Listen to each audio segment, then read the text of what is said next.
ะคะวะโตอะระหะโตสัมมาสัมพุทธัสสะนะโมตัสสะภะคะวะโตอะระหะโตสัมมาสัมพุทธัสสะนะโมตัสสะภะคะวะโตอะระหะโตสัมมาสัมพุทธัสสะยะถาอะหังตถาเอเตยะถาเอเตตถาอะหังยะถาอะหังตถาเอเตยะถาเอเตตถาอะหังยะถาอะหังตถาเอเตยะถาเอเตตถาอะหังขอความนอบน้อมแด่องค์สมเด็จพระสัมมาสัมพุทธเจ้าขอน้อมอภิวาทแด่พระสัทธรรมเจ้าขอน้อมนมัสการแด่พระอริยสังฆเจ้า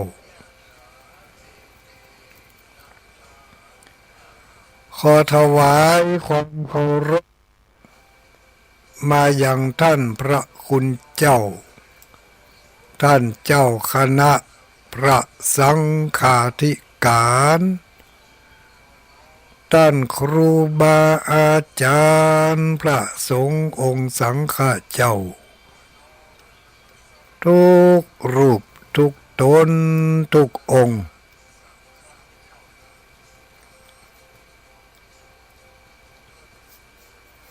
เจริญสุขเจริญพรสวัสดียามค่ำคืนมายังอุบาสกอุบาสิกาผู้มีบุญทั้งหลายทุกผู้ทุกคน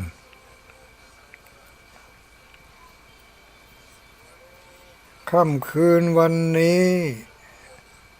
เป็นคืนวันจันทร์วันจันทร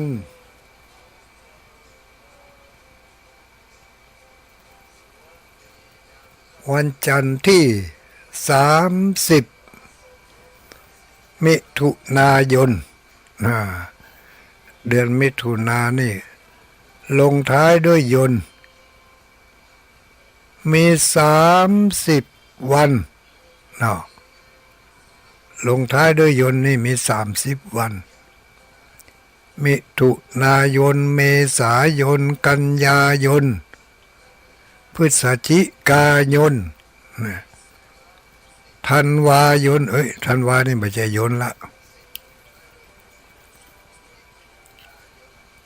ธันวาคม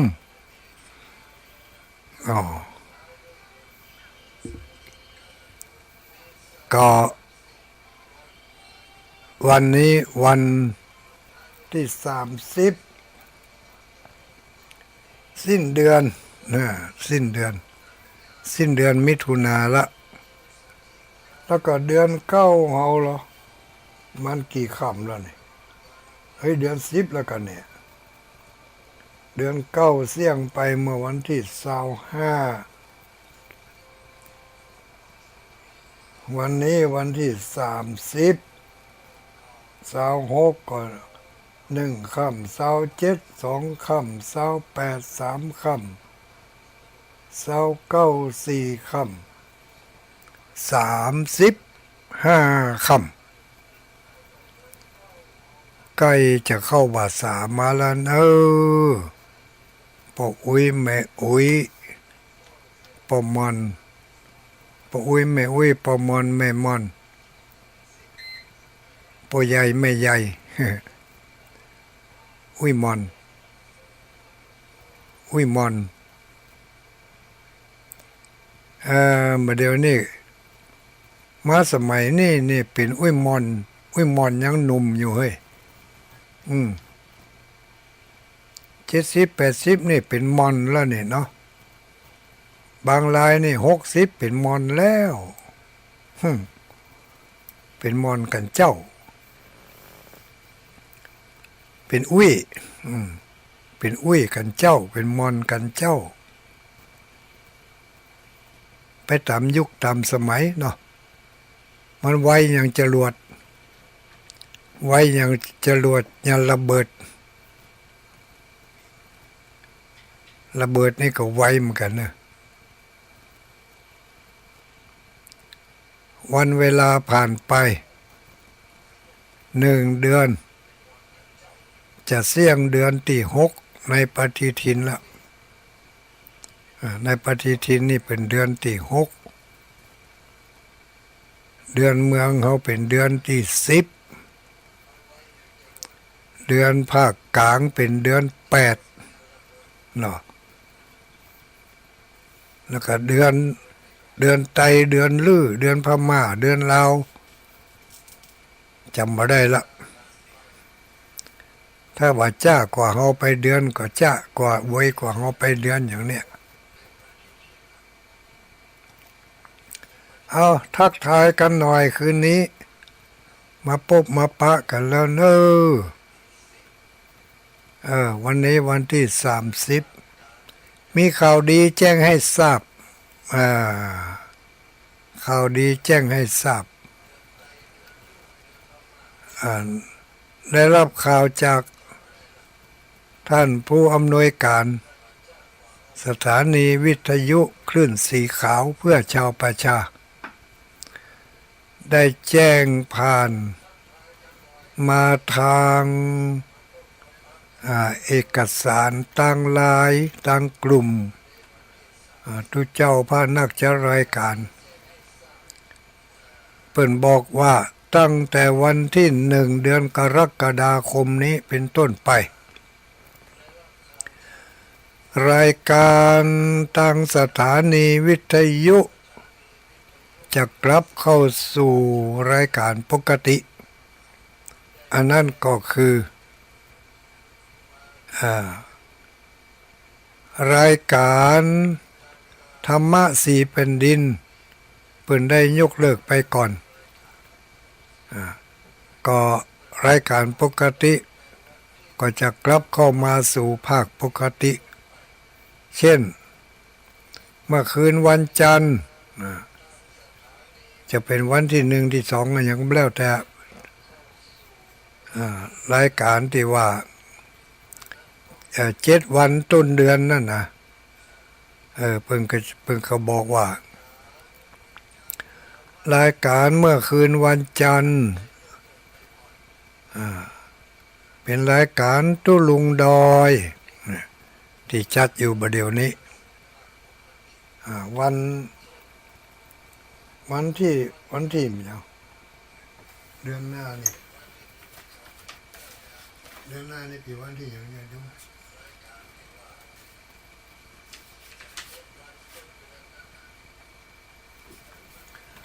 วันจันทร์ที่7วันจันทร์ที่7นี่ปกติระยะหนึ่งที่ผ่านมานี่ก็จะเป็นรายการธรรมะสี่แผ่นดินเนาะไผมันอย่างฟังโทรบ่ล่ำบ่เหลือฮัลโหล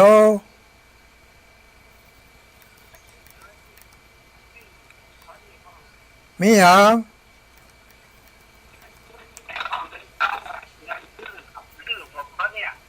หยังเดือนเนี่ยเป็นเดือนเก่าอีกอ่ะเดือนที่อันผมเขาเป็นดื้อนี่นะเป็นเอาไตลือเป็นเดือนเก่ากะครับผมคิดว่าลำเดือนหรือ2 เดือนหู้นี่ว่าไตชิปเหนือดื้อนี่เป็นเก่าเอาขอบคุณหลายเนอะอยู่บ้านผมอยู่ตาเขาเปิกนี่กะตาเขาเปิกนี่กะเอาอนุโมทนาฟั ฟังต่อไปฟังต่อไป อีกโทรไปตลอดนั่นน่ะ นั่นน่ะย่างก่อนเนอะแปลว่าไตลื้อเป็นเดือนเก้าของเฮาเป็นเดือนของเฮาเป็นเดือน10เป็นเจ้าเฮาเดือนเนาะเฮาเป็นเดือน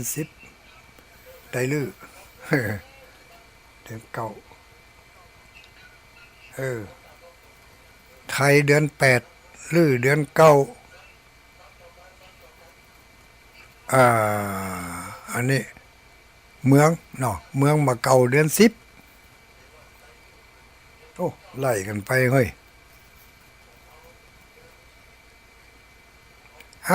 แจ้งข่าวบริการประชาสัมพันธ์ตะกี้ได้บอกว่าตั้งแต่วันที่1นี้เป็นต้นไปรายการของท่านพระคุณเจ้าจะเข้าสู่รายการปกติเนอะปกตินั้นอย่างใดก็คือเคยจัดสัปดาห์ต้นเดือนเฮา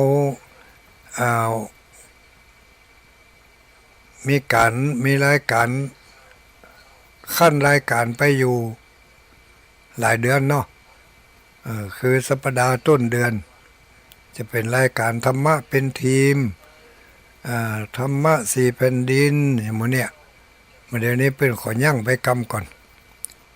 กลับเข้าสู่รายการปกติของพระนักจัดรายการคืนวันจันทร์เป็นรายการของตุลุงดอยทุกวันจันทร์คืนวันอังคารเป็นรายการของอาจารย์มหาสมชาติชาตปัญโยอันนี้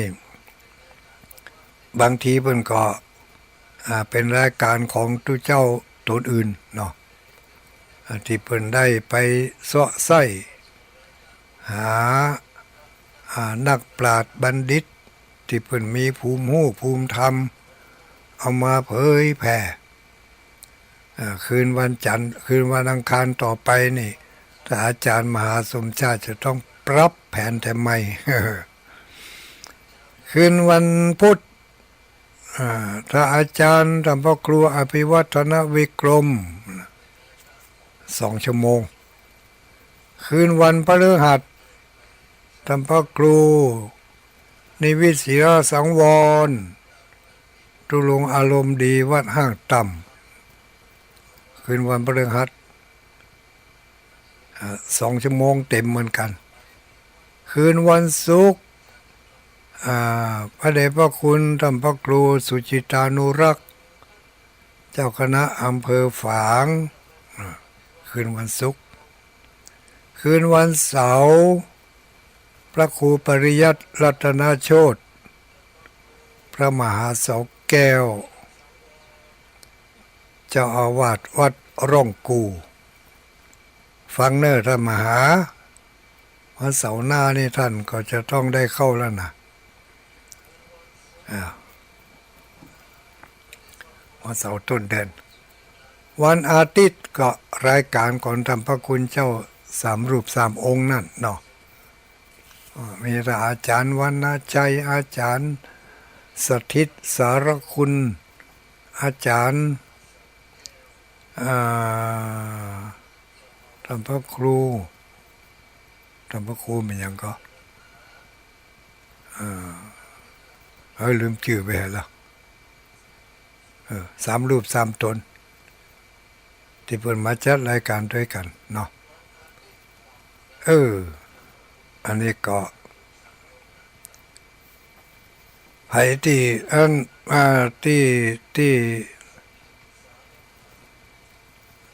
ที่อยากจะให้มีก็จะมีมาละสมปรารถนาที่ญาติโยมทั้งหลาย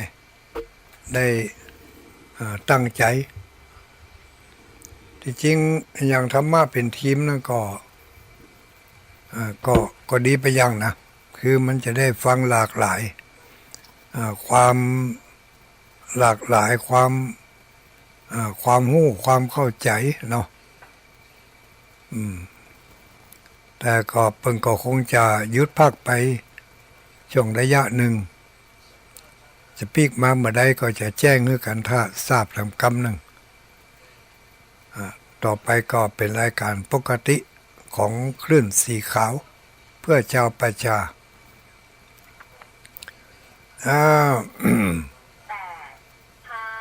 อันนี้ก็แจ้งให้กันได้รับทราบเนอะไผโทรมาอย่างหมอเจริญพรจากภาษาครับวันนี้พระครูสมหวังครับฮะพระครูสมหวังวัดม่อนพระแก้วครับพระครูสมหวังวัดมนต์ห้วยแก้วกะครับขอบคุณหลายจากภาษาครับเจแจ้งมาทำพระครูสมหวังวันอาทิตย์วัดม่อนห้วยแก้ว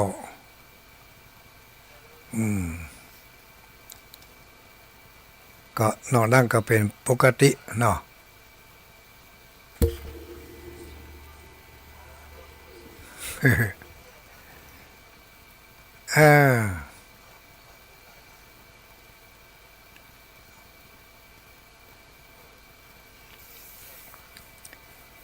ไม่เป็นไรญาติโยมเขาทั้งหลายคืนวันนี้เป็นคืนวันจันทร์ทุกเจ้าที่กำลังอู้อยู่บ่เดียวนี้เนอะผู้ที่เข้าหน้ามาใหม่บางทีอาจจะกำลังเปิดเครื่องเป็นครั้งแรกก็ขอแนะนำตัวเสียหน่อยเนอะอาตมาภาพนี่มีชื่อว่าพระครูปฏิภาณธรรมทินสถานนิวาสที่อยู่ที่อาศัยก็วัดพระธาตุม่อนจอมพออำเภอเวียงป่าเป้าจังหวัดเชียงรายเป็นหนึ่งในพระธาตุ9 จอมของจังหวัดเชียงรายเป็นสถานที่เปิ้นนิยมมาแสวงบุญกันพระธาตุ9 จอมเดี๋ยวนี้กำลังเริ่มมีมาหลายหมู่หลายคณะละตัวว่าวันซื้อนี่มีพี่น้องญาติโยมทางอำเภอแม่สายและหลายอำเภอเนาะวันเสาร์แล้วไปนี่รถตู้มาเป็น10เป็น20กันก็มากันนักกันหลายอยู่คงจะเริ่มกลับเข้าสู่ภาวะปกติแล้ว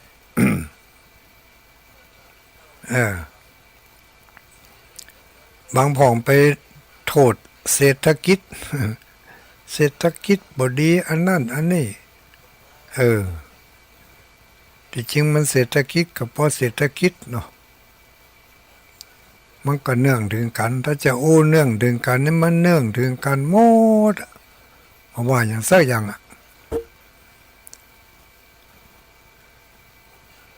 ก็วัดพระธาตุจอมพอตั้งอยู่ที่อำเภอเวียงป่าเป้าจังหวัดเชียงรายอาตมาภาพพระครูปฏิภาณธรรมทินบริหารเวลาของต่างสถานีคลื่นสีขาว2 เตือต่อ1 สัปดาห์เตือที่1ก็เมื่อคืนวันจันทร์ทุกคืนวันจันทร์ถ้าไม่มีปัญหาอะไรก็มานั่งอู้กันมาได้ตั้งเป็นขบวนมาได้ตั้งเป็นเนื้อหาสาระมาได้ตั้งเป็นกระทู้ขึ้นมาแล้วอธิบายไปนะอันนั้นบ่ค่อยแก่นสักเท่าใดตาหมอกอูสะเพเหละสปะสะเปดมุกเตดมะละกอนี่ว่ากันไปตามน้ำตามเนื้ออันใดถูกอันใดควรก็ว่าไปอันใดบ่ถูกบ่ควรก็ตักเตือนกันไปอย่างอีก็พอยังแควนหน่อยพอยังแควนหน่อยแล้วก็แต่ละคืนนี่บางทีก็ซ้ำกันเรื่องเดียวกันพ่องเรื่องเดียวเรื่องเก่านั่นจะได้ว่าต้องซ้ำเรื่องเดียวเรื่องเก่า ซ้ำไปซ้ำมาก็เพื่อจะให้เกิดความเข้าใจอย่างแท้จริงลูก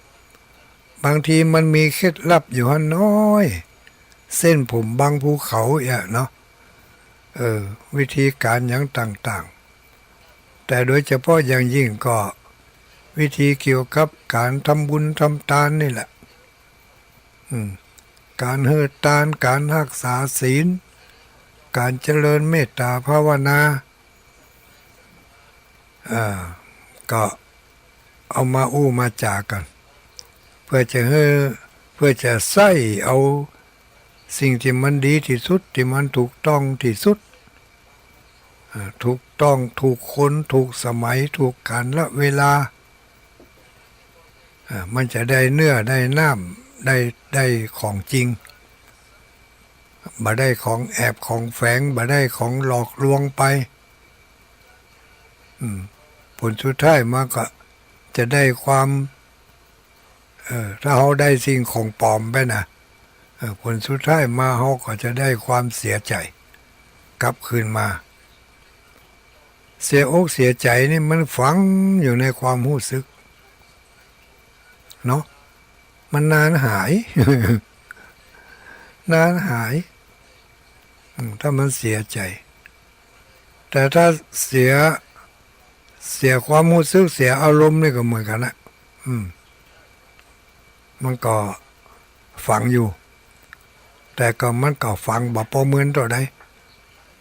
อันเนี้ยจะเป็นความเสียใจก็ดีความดีใจก็ตามถ้าเราหู้เท่าหู้ทันหู้กันหู้แก้มันก็จะฝังอยู่ได้บ่เหมือนบ่นานเมื่อมันฝังได้บ่เหมือนบ่นานความทุกข์อกทุกข์ใจจากการเสียอกเสียใจถ้าเราไปเข้าใจมันแล้วหัน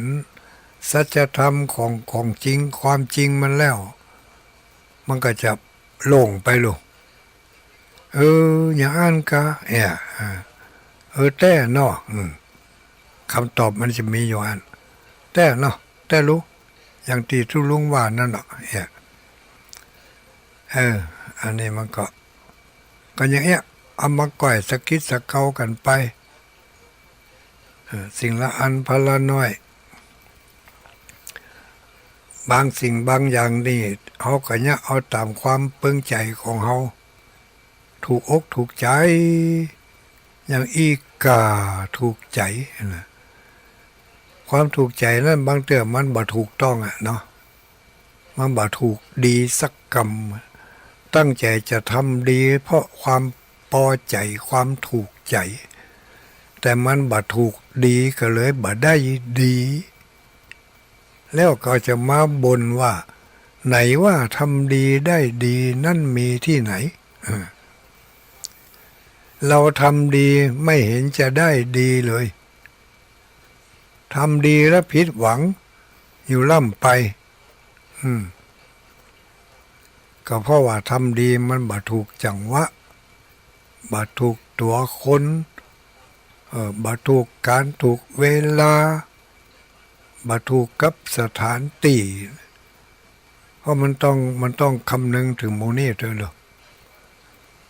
อย่างอู้กับญาติโยมอยู่บ่เดียวเนี่ยอันนี้เป็นมีทางเลือกนี่อู้ไปฟังไปถ้าถูกใจก็ฟังต่อไปถ้าไม่ถูกใจก็หนีไปลบได้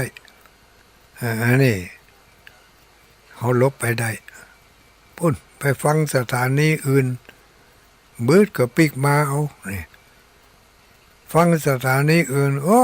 ซ้ำให้แล้วตัวเจ้าลุงเหลือตัวลุงดอยกันปิกมาหาฟังตัวลุงดอยต่อไปแถมตัวลุงดอยเนี่ยมันได้เนื้อหาสาระอย่างวะเอามันอย่างมาว่ากันนี่นะไปว่าเนบางเตือก็ถูกแม่นเลยนะเป๊ะเลยอย่างวันนั้นไปงานศพเนาะไปงานศพไปสวดอภิธรรมสวดไปสวดมาเปิ ปิ่นเอาน้ำมาเลี้ยงเอาน้ำเป็นขวดใส่จานมาประเคนตุลุงก็รับน้ำประเคนรับน้ำรับประเคนน้ำแล้วดื่มบ่ได้ มันจะได้ดื่มบ่ได้ถ้ามันเป็นขวดถ้าเปิดฝาแล้วก็ยกก้นขวดขึ้นคอตั้งแทกน้ำมันแบบเปิงก็เลยไปได้กินสักคำบางพ่องนี่ยกคอขวดยกก้นขวดขึ้นมาดื่มเข้าไปออกพอกระเดือกลูกคอไหลขึ้นไหลลงไหลขึ้นไหลลงเป็นตุเจ้าพระเน้นเขานี่ถ้าอย่างนั้นมันบอกเปิงหรอกคนเฒ่าคนแก่กันเหมือนกันละไม่ใช่เปิงเมื่อเหมือนละอ่อนละอ่อนนี่มันอย่างได้ก็ได้มันเปิงก็เลยบอกว่าต่อไปถ้าจะเอาน้ำมาสู่ทุเจ้านี่นะเอาแก้วใส่มาตัวเห็นเด้อแก้วเป่าถ้าแก้วมันหายากก็เอาหลอดดูดใส่ตัวมีบางงานเอาน้ำขวดมาถวายเอาหลอดดูดวางบนจานนั่นสักกำพัดลมเป่าไปให้แซบ ก็เลยบอกให้เขาสู่เขาก็ล่ำไม่ล่ำเหลือไปเอาหลอดดูดแม้ติดขวดก็เอาหนังยางหนังว่องหัดให้น้อยกะแต่อันก็ได้ลูกไปเอาหลอดดูดตำไปเลยของมันปิวง่ายเนาะหนังว่องหนังยางมันก็บ่ตะเฮือนี่ก็ต้องพิถีพิถันน้อยทุกเจ้าเพิ่นจะย่อก้นขวดมันมาดื่มอึกมันก็บ่งามได้ก็บ่ผิดธรรมบ่ผิดวินัยหยังบ่ผิดจารีตประเพณีหยังแต่มันบ่งามอีบ่ได้ก็ในๆเฮาก็จะอยากให้มันดูดีดูงามก็บอกกันไปแล้วก็มีแถมไปแถมบ้าน ไปสวดอภิธรรมเหมือนกันอันนั้นไปนั่งใกล้หีดนั่งใกล้หีดพอไปพอมาเขาก็จุดธูปบางพ่องก็จุดเล่มเดียวบางพ่องก็จุดหลายเล่มเอาธูปเอาก้นเอาก้านธูปแยงเข้าไปปักเข้าไปแล้วก็เอาปลายธูปที่มันมีไฟนั่นน่ะยื่นออกมาพอขี้ธูปตกเบ้อปลายบ่พอถ้าธูปมันไปไหม้กันมันไปไหม้ตั้งเก้าตั้งปลายมันก็ยังมีไฟอยู่ตกตกจากกระถางตกลงไปในเสือในสาดสู่เขาก็วันผู้เอาอย่างมาห้องเนี่ยเอาถาดมาห้องเนี่ยแล้วก็บอกให้คนที่เปิ่นไปนั่นถ้าจะตามทูบนะจะไปเอามักง่ายปักเอาก้นมันปักเข้าไปปักให้มันตั้งสื่อต้อมกันกะอันนี้แบะซะแล้วคนที่เอาไปปักมือรุนปักมันได้ละจะเอาปักกับไฟจะไหม้แขนไหม้มือแหละนี่มักง่ายมักง่ายแล้วก็ทำบ่ทุกเปิ้นหันเปิ้นตามเตียนก็ใครตามด้วยเปิ้นหันเปิ้นตามถูกก็ใครตามด้วยเปิ้นแต่บ่ได้ศึกษาให้ถูกต้องเนาะควรจะปักถ้ามันตั้งคนอื่นจะได้ปักได้ง่ายลองไปสังเกตพอต่อบันซบบันสัก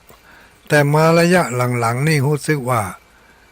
เขาจะบ่ค่อยจะเอาถูกไปตามในห้องในหอละพุ่นเขาโต๊ะไปตั้งไว้กลางควงมั้ง เอาโต๊ะไปตั้งไว้พุ่นกลางควง แล้วก็เอาหูปคนตายไปตั้งไว้หั่นเนี่ยกระถางทูบตั้งหั่นตัวคนตายยังอยู่บนเฮือนบุญอยู่นะอยู่ในหีบอยู่เอากระหูปมาตั้งแล้วก็จุดธูปโอ้บางที่นั่นบ่จุดละเขียนเลยหยิบวางเห็นเหรอมีดอกไม้จันทร์มีธูปเห็นไหมเขียนว่าหยิบอยู่ในถาดหยิบแล้วก็วางแหมถาดหยิบวางอันนี้ก็บ่ต้องได้ไปตามธูปตามเทียนอย่างมันควันพิษสารพิษอย่างต่างๆก็บ่ได้เข้าไปในหูดังละบางคนก็มาเถียงตุลุงการตามทูปนี่นะเปิ้นตามกันมาเมินเนาะมาเดี๋ยวนี้แต่งมาอ้างว่าเป็นควันพิษสารพิษเป็นอย่างก็ PM PL อย่างนั้นแต่ก่อนยังบ่เป็นหยังไอ้หรอแต่ก่อนก็บ่เดียวส่วนผสมที่อยู่ในธูปนั้นมันบ่เหมือนกันนะญาติโยมแต่ก่อนเป็นเนี่ยเป็นแบบส่วนผสมแบบธรรมดาธรรมชาติจะใจกาวก็เอากาวจากต้นไม้เนาะแล้วก็เอามาติดก้านแล้วก็เอาขี้ฝุ่นของเปลือกไม้นั่นน่ะมาแปลงขี้ฝุ่นขี้ธูปให้มันตามแล้วให้มันติดไฟมาเดี๋ยวนี้มันการผลิตมันต้องการปริมาณจำนวนนักเยอะๆแล้วจะได้ขายเยอะๆเอามันขายได้ว่าแหละแปลงให้มันงามดีบ่ดีนะว่ากันมาลุ้นเอามันงามต้องหูต้องตาต้องใจคนซื้อจะใส่ยังบ่ใส่ยังโมโหมันขนาดมันงามก็แล้วกันไปบ่ปอก็เอาอันยังมาแต่งกลิ่นเข้าไปแถม ส่วนที่แต่งกลิ่นนั่นก็ บางที่ก็เป็นสารมันยังโมโหอีน่ะเพราะฉะนั้นมันก็แตกต่างกัน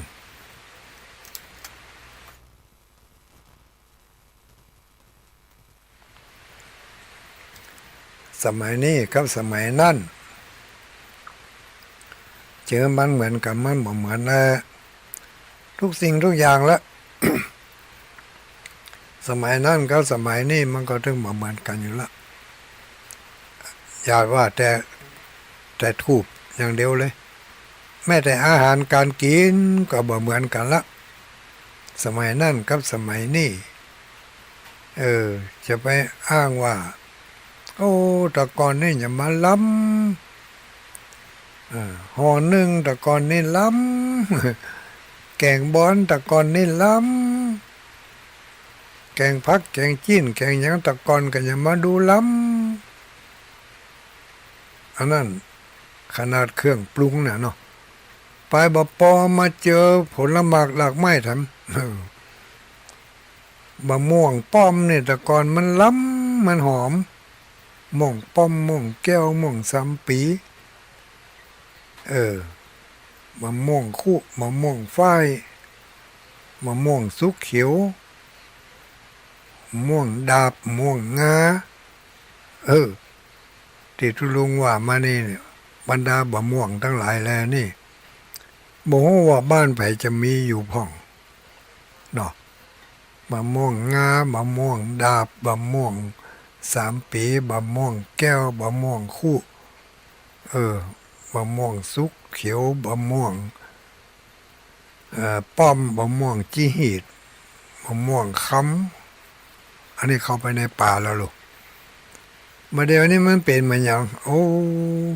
สะปะสะเป็ดจื่อต่างประเทศก็มีผลหมากหลักไม้ผสมประสานกันพุทธพิดอกออกลูกมาปดโตขอมาเฮอตวาวันซื้อนี่แก่นหนึ่งมะม่วงอย่างจะได้ญาติโยมทั้งหลายแ กนเต้าบอกโอเนี่ย เต้าอย่าได้ไงว่าเอาไปกินนี่โอ้ถ้าจะหลายคนบ้องกว่าจะกินเสี่ยงนะน้ำดอกไม้ก็มีมหาชันนกก็มีโอ้ยมีสปาสเปดจำชื่อพวกมาได้แต่ก็ยังว่าเนื้อถ้าไปกินหมูนั่นแล้วนี่มากินบะม่วงเฮามันบะล้ำละ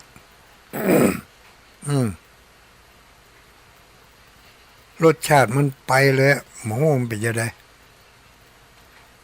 เขาว่าเขาเคยเขาว่ามันเนี่ยปากลิ้นของเขาไปสัมผัสกับอันนั้นมากะเลยทำให้รสชาติบะม่วง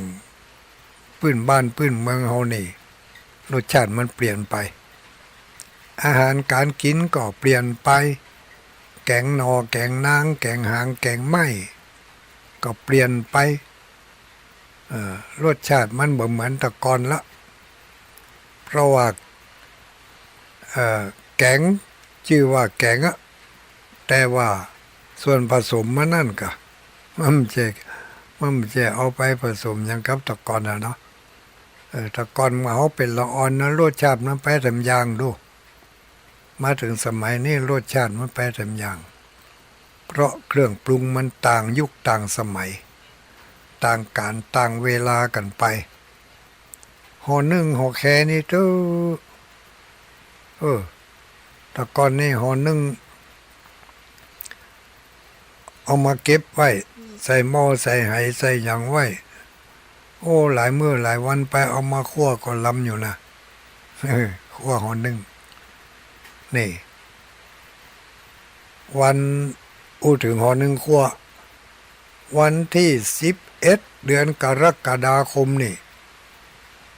ห่อนึ่งคั่วจะไปประชันกันที่ม่อนพระศรีสองเมืองเนอะแต่ละวัดนี่จะคั่วห่อนึ่งไปเอาไปประชันขันแข่งกันแต่ก่อนมันล้ำนะห่อคั่วห่อนึ่งเนี่ยบัดเดียวนี้มันอย่างว่านั่นน่ะเปิ่นเอามาตานมาเจ้าพอไปถึงมาตอนเละเทะห่อหนึ่งหล่องแหล่งอยู่ในห่อบุญเป็นน้ำเป็นมันยาหุเละเทะไปฮะแหลวแลด มันบะตีนมันบะเป็นตีนเป็นก้อนเหมือนตะกอนไปฮะเพราะฉะนั้นรสชาติมันก็จึงเปลี่ยนไปรสชาติเปลี่ยนไปโอ้ฝนกำลังจะตกเนื้อญาติโยมทั้งหลาย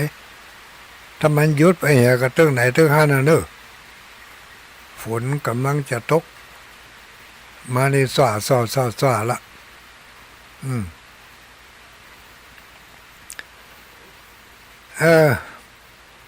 มีแหมอันวันนั่งก็ไปบ้านศพเหมือนกันนั่นเนาะไปบ้านศพสวดอภิธรรมกุศลธรรมาตากับมันต้องมาอยู่กับที่กับทางนะตานี่มันต้องเสาะหามันยังพี่เบาหุทำไปทำมาไปหันใส่โก๊กเข้าญาติโยมทั้งหลายโก๊กเข้าปุ่นไปตั้งอยู่บนหลังหีดปุ๊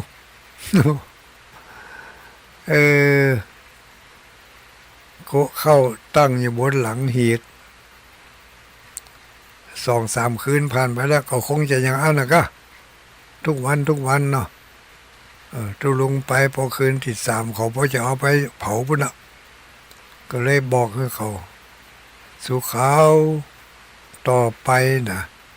ถ้ามีศพบอกว่าศพให้กระจ่างเลยเวลาจะเอาเข้าดาขันเข้าไปเฮ้อเปิดเฮ้อไปเฮ้อคนตายกินเนี่ยบางพ่องก็ถามจะเอาดาไปดีก็ว่าบดาไปดีตะลุงก็ว่าดาไปก็ดีบดาไปก็ดีเหมือนกันทั้งสองที่ดาไปนั่นเป็นการล้ำลึกนึกถึงว่าเมื่อเขายังมีชีวิตอยู่ด้วยกันจะกินข้าวแต่ละคาบก็ต้องห้องกันท่ากัน ในเมื่อเพิ่นตายไปแล้วก็อยากจะให้เพิ่นได้กินอย่างกับเฮาได้กินมาค่ำมาแรงนี่เนี่ยยังกินสู่กันก็เอาของกินอันนั้นน่ะไปสู่ไปให้เพิ่นมาง่ายเนี่ยยังกินก็เอาของกินนั่นน่ะไปให้ที่เพิ่นตายไปเอาไปตั้งไว้ที่หีบที่ร่องเลยบอกให้เขาว่าโอ้สู่เขาต่อไปจะไปเอาโกเข้าอย่าขันเข้าไปตั้งบนหีบบนร่องเนอะโอ้มันบ่ดีมันบ่เหมาะบ่เปิงบนหีบบนร่องนั่นเป็นจะเอาตั้งได้กับดอกไม้อันน่ะบอกว่าจะเอาอย่างอื่นไปตั้งบนหันปู่โอ้ยแม่โอ้ยฟังอยู่ก็เอาไปบอกให้ลูกให้หลานเนี่ยถ้าหันเขาเอาเข้าเอาป่าอย่างไปตั้งบนหีบบนร่องบ่ดีเนอะมันบ่เหมาะบ่เปิงบ่สมควรเอาตั้งลุ่มหั่นน่ะแต่ถ้าจะให้ดีแต่น้อยก็หาอย่างมายกปื้นให้น้อยจะเป็นโต๊ะเป็นตังเป็นหยังก็ได้ยกเว้นเก้าอี้เนอะเก้าอี้เนี่ยเอาไปตั้งในบ่เปิงเอาขันเข้าไปตำให้เพิ่นกินหั่นแล้วก็จุดธูปเห็นเด้อจุดธูปเนี่ยแล้วก็มันสังเกตถ้าธูปถ้าไฟถ้าธูปไม่เสียงหมดก็ให้เก็บเลยเก็บกุเข้านั่นแหละกำใจคนเดียวเนี่ยหลายผู้หลายคนนี่ก็ช่วยกันพอเขาไปช่วยงานช่วยการกันงานศพงานสักถ้าทูบนั้นมันเสี่ยงหมดแล้วก็เก็บได้เลยจะไปเอาละให้มันข้ามมือข้ามคาบบางคนนี่เอาไปละไว้หั่นแม่งูนต่อมส่งปุ่นมาตอนก็มาแรงก็เอาขันใหม่เข้าไปเอาขันเก่าออกมาอย่างนี้มันก็บางงามเอามันเสี่ยงเจนทูบมันน่ะเสร็จแล้วเราก็เก็บแหะพอแล้วมันจะดูดีดูงามสถานที่เนาะบางคนพอว่าอย่างอีปุ๊บมีหีดสูงก็เอาไปตั้งไว้ปื้นหีดปื้นหะเมาะเนี่ยมันบ่ปึงหะเมาะเอาไปตั้งปื้นหีดก็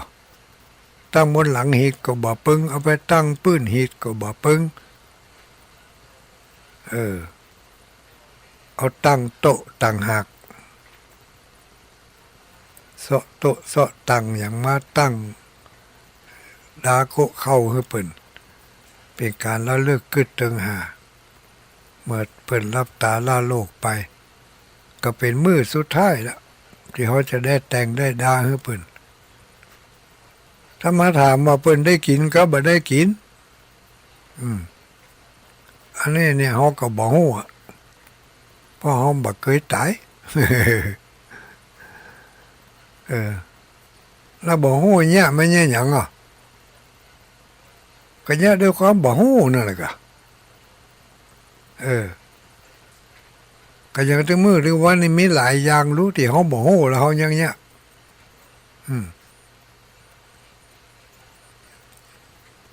ไหว้พระนี่เขาฮู้ก็นี่อะระหังสัมมาสัมพุทโธภควานี่นะโมตัสสะนี่พุทธังสรณังคัจฉามินี่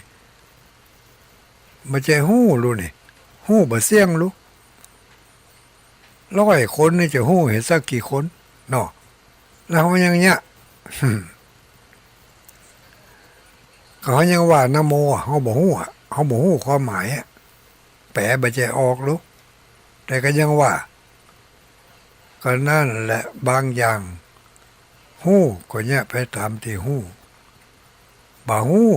ก็เนี่ยไปตามที่บ่ฮู้แล้วก็ศึกษามาล่ามาลุน ศึกษาตัวไปมันก็ก่อยฮู้ไปแต่เล็กแต่น้อยเนาะมันฟังธรรมะจากคลื่นสีขาวนี่สิ่งใดบ่ฮู้ก็จะได้ฮู้สิ่งใดที่สงสัยก็จะได้หายสงสัยฟังขึ้นสีขาวฟังที่เจ้าเพิ่นว่ากัน อุ้ยล่ะเออก็หลายอย่างเนาะวางผ้าปังสุกุลผ้าปังสุกุลเนอะไม่ใช่ปังสกุลนะผ้าปังสุกุลเป็นผ้าปังสุกุลบางคนก็ถามว่าตุลุงการวางผ้านี่เขากราบก็ก็ยังว่าน่ะจะกราบก็ได้บักกราบก็ได้ ต้องดูสถานที่แล้วก็ดูคนที่เพิ่นจะมาทัดเฮานั่นน่ะถ้าตีมันกีดมันแคบก็ต้องไปกราบเอาผ้าไปวางไปตอดเสร็จแล้วก็ยกมือไหว้เพิ่นแหก็แจ้ได้ละนี่นะแต่ถ้าสถานที่มันโออากว้างขวางคนมันไปง่ายมาง่ายจะกราบให้ก่อนวางเสร็จแล้วจะกราบแถมก็ได้ก็ไม่บ่มีอย่างผิดเป็นนิมนต์ไปเป็นเชิญไปวางผ้าก็วางผ้าไปแล้วก็ยังว่าเนอะการวางผ้าก็ต้องพอเป็นบางทีบางตีวางตั้งขวางบางตีก็วางตั้งยาวมันตั้งใดมันถูกตั้งใดมันถูกตุลุง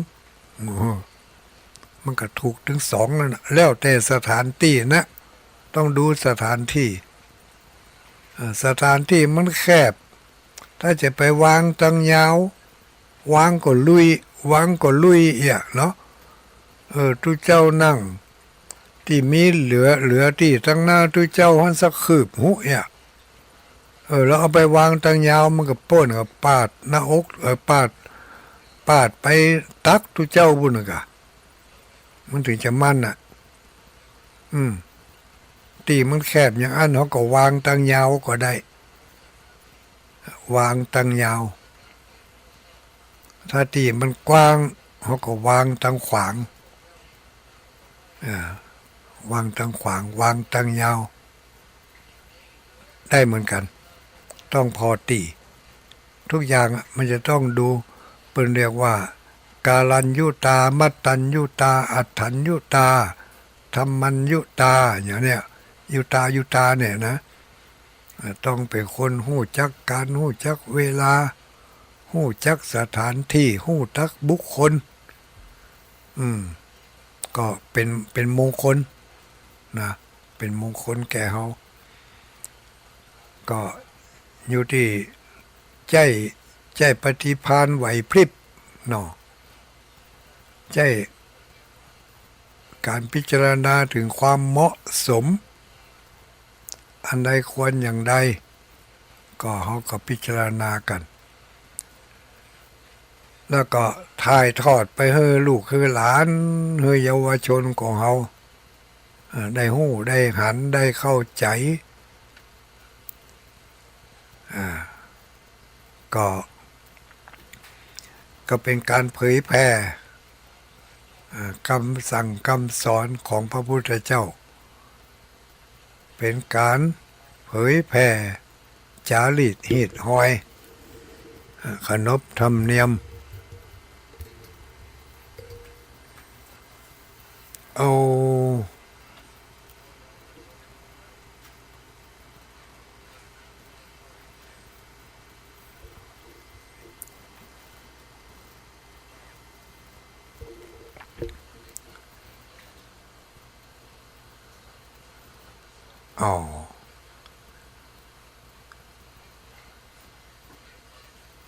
อันไหนอุไปอุมามเดี๋ยวนี้ได้มันอย่างพ่องนี่ เกือบจะชั่วโมงแล้วลูกเนี่ยได้อยู่เนาะได้เล็กๆน้อยๆก็ได้กันไปอย่างกะอันใดถูกอันใดควรอันใดบ่ถูกบ่ควรเก่าแล้วเก่าแถมย่ำแล้วย่ำแถมเพื่อจะให้เกิดความเข้าใจ บางเตือเขาฟังครั้งเดียวไม่ใช่เข้าใจต้องฟังหลายๆเตือย่ำหลายๆครั้งกว่าจะเข้าใจได้อย่างก็เขากินข้าวนี่ก็เอาเข้าใส่ปากเกี้ยวกำเกี้ยวสับแล้วก็ลื้นโอ้มันไปอร่อยอ่ะก็ต้องเกี้ยวนักเกี้ยวมึนๆหลายๆกำเกี้ยวหลายๆเตือกว่าจะลื้นได้แล้วก็เป็นประโยชน์ด้วยเป็นประโยชน์ต่อร่างกายด้วยยิ่งเกี่ยวละเอียดต่อได้ก็ยิ่งดีต่ออันการที่เขาจะเนี่ยอันอย่างทำอันอย่างนี้ก็เหมือนกันบางอย่างบางเรื่องบางราวนี่ก็ต้องเนี่ยแล้วเนี่ยแถมย่ำแล้วย่ำแถมกำอูกำจาการบอกการกล่าวนี่ก็เช่นเดียวกันบางคนนี่ขนาดฟังมาตั้งแต่จะเป็น10 ปีแล้วนะเนาะบางคนมาฟังมาตั้งแต่เป็นเริ่มออกอากาศมาจนถึงบัดเดี๋ยวนี้ก็หลายขวบหลายปีนะแกก็ยังบ่เข้าใจเด้อบ่เข้าใจก็กันบ้างหาจะมาเข้าใจเมื่อ2-3 วันที่แล้วไปนี่อย่างอีกก็มีเนาะคำเดียวกันนั่นน่ะบางคนก็เข้าใจตั้งแต่เป็นว่าครั้งแรกมาพอเข้าใจแล้วปุ๊บเป็นว่าแถมก็รำคาญกำนันนะก็หู้แล้วว่าเนาะหู้แล้วว่าเห็นว่าอย่างมันไปล่ำไปเหลือก็หู้แล้วหรอใจเย็นๆหน่อยเพื่อคนที่เพิ่นบ่ฮู้เพื่อคนที่เพิ่นบ่เข้าใจเพื่อที่เพิ่นคนเข้าใจจ้าเนาะเขาก็เพื่อกันไปแบ่งปันกันไปการกินการต้าน การกินการต้านมันน่าจะว่าการศีลเนาะการศีลการต้านมันใกล้กันครับการกินกินต้านเนี่ยเพิ่นถ้าจะเป็นว่าศีลต้านอีมากกว่าก้าเนาะศีลต้านมันจะอยู่ในขบวนการของการทำบุญหรอกการทำบุญนี่มันต้อง3 อย่างพร้อมกันคือมันเต่ากันสม่ำเสมอกันได้ยิ่งดีศีลทานภาวนาเนี่ยเนาะศีลทานภาวนาเพราะว่ามันต้องเป็นคู่กันลูกองค์ประกอบ3 อย่างถ้ามันบ่ได้ขากันนี่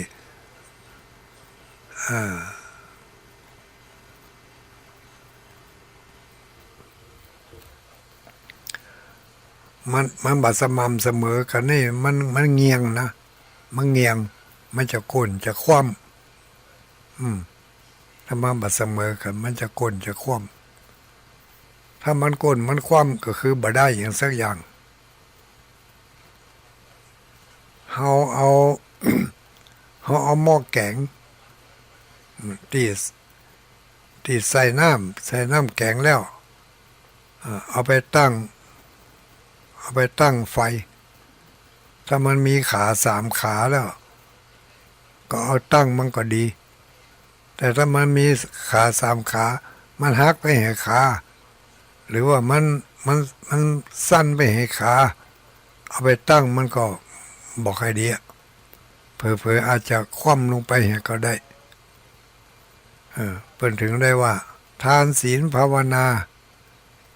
พยายามให้มันเท่ากันถ้าทานนักถ้าเฮอทานนักเกิดมาหรือว่าต่อไปทางหน้าจะมีทรัพย์สมบัตินักแต่สุขภาพบ่ค่อยดีการรักษาทรัพย์สมบัติอยู่ได้บ่เหมือนเพราะบ่ได้รักษาศีล บ่ได้เจริญเมตตาภาวนาการรักษาศีลนักเฮือตานน้อยสุขภาพดีแต่ว่าสมบัติบ่ค่อยมีเนี่ยเข้าของเงินทองเขียมหายากแต่สุขภาพดีสบายไปหาหมอหาหมดสักเตือนี่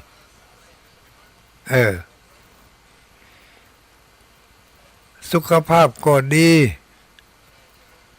สมบัติทรัพย์สมบัติเข้าของเงินทองก็มี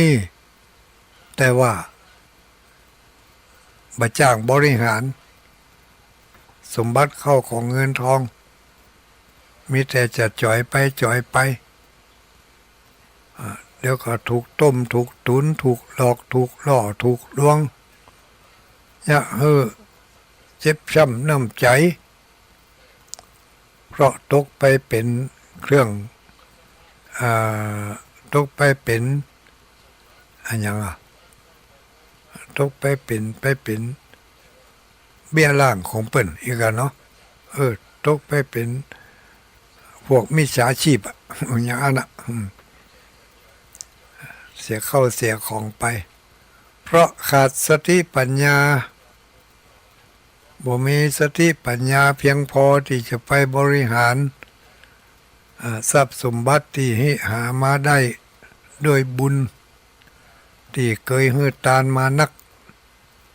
สมบัติเกิดขึ้นนักเกิดนักได้นักแต่บริหารบ่เป็นสติปัญญาบ่เกิด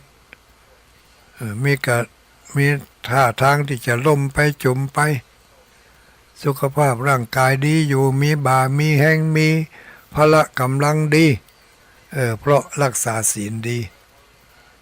เพราะฉะนั้น3อย่างนี้มันได้สม่ำเสมอกันก็ประคับประคองกันไปได้ตลอดการให้ทานดีให้ทานบ่อยๆให้ทานบ่อยๆไม่จำเป็นจะต้องนักแต่ต้องออกมาจากจิตจากใจอยากจะแบ่งปันอันเนี้ยมันจะเป็นที่มาของทรัพย์สมบัติประคับประคองรักษากายกรรมวจีกรรมให้ดีบ่ไปทำร้ายบ่ไปเบียดเบียนคนอื่นสัตว์อื่นบ่ไปให้เพิ่นได้เสียอกเสียใจทางคำอู้ทางกิริยาท่าทางบ่ทำให้เพิ่นเดือดร้อนเดือดเนื้อร้อนใจก็ชื่อว่าเป็นผู้ที่รักษาศีลรักษากายกรรมวจีกรรมมีบุญนักเนอะอย่าให้มีสุขภาพสมบูรณ์แข็งแรงไร้โรคาพยาธิถึงแม้ว่าโรคภัยไข้เจ็บจะเกิดจากบาปส่วนอื่นแต่ว่าผู้ที่รักษาศีลนั่นพลังของศีลนี่จะช่วยบรรเทาเบาบางผ่อนนักเพื่อกลายเป็นเบาไปได้ด้วยพลังของศีลมีอำนาจมีพลังถึงเขาบาหารตัวแต่มันมีอำนาจมีพลังมีอิทธิฤทธิ์มีฤทธิ์มีเดชศีลประคับประคองได้ แล้วก็ภาวนานี่เป็นบ่อเกิดเป็นแหล่งที่ทำให้เกิดสติระลึกได้สัมปชัญญะรู้สึกตัวแล้วก็มีปัญญาคือความรู้แจ้งเห็นจริงมีปัญญาหู้เท่าหู้ทันหู้กันหู้แก้หู้ที่มาที่ไปหู้ที่จะเสียจะดีเนี่ยเพราะปัญญามีเมื่อมีปัญญาการประคับประคองทรัพย์สมบัติแล้วก็สุขภาพร่างกาย ให้ดีขึ้นมาได้โดยการมีปัญญาบะหลงเนาะผู้ที่มีปัญญานี่บะหลงพิษเป็นจึงบอกว่าก้อนเศร้า3ก้อนนี่ให้มันสม่ำเสมอกันก้อนที่1ก็คือทานก้อนที่2ก็คือศีลก้อนที่3ก็คือภาวนา3ก้อนนี่บอกว่าทำผู้ใดเพื่อนก็จะได้เน้นเรื่องเนี้ยทำให้มันถูกทำให้มันดีประคับประคองสิ่งที่มันดีอยู่แล้วให้ดียิ่งขึ้นปรับปรุงสิ่งที่ยังบ่ถึงที่ดีเตื่อยก็ปรับปรุงให้มันดีขึ้นอย่างพฤติกรรมของเราเนี่ยที่มันแสดงออกทางกายก็ดีทางวาจาก็ดีเนี่ยถึงมื้อถึงวันนี้มันยังแสดงออกในทางที่บ่ดีเตื่อก็ค่อยๆปรับปรุงมันไปฝึกเอาหัดเอาดัดเอาอดเอาข่มเอามันใครว่าซึ่งที่ก็ข่มมันไว้แฮะ ก็ดีนะเนาะได้หรอมาค่ำมาคืนใกล้จะหลับจะนอนบ่เคยไหว้พระบ่เคยสวดมนต์บ่เคยเจริญแผ่เมตตาเนี่ยก็ลองหัดพอกะคืนนี้เอาเลยก้นหัวนอนแล้วก็เอาเกิดขึ้นมาได้พุทโธเมนาโถข้าพเจ้าขอเอาพระพุทธเจ้าเป็นที่จังที่ปึงธัมโมเมนาโถข้าพเจ้าขอเอาพระธรรมเจ้าเป็นที่จังที่ปึงสังโฆเมนาโถ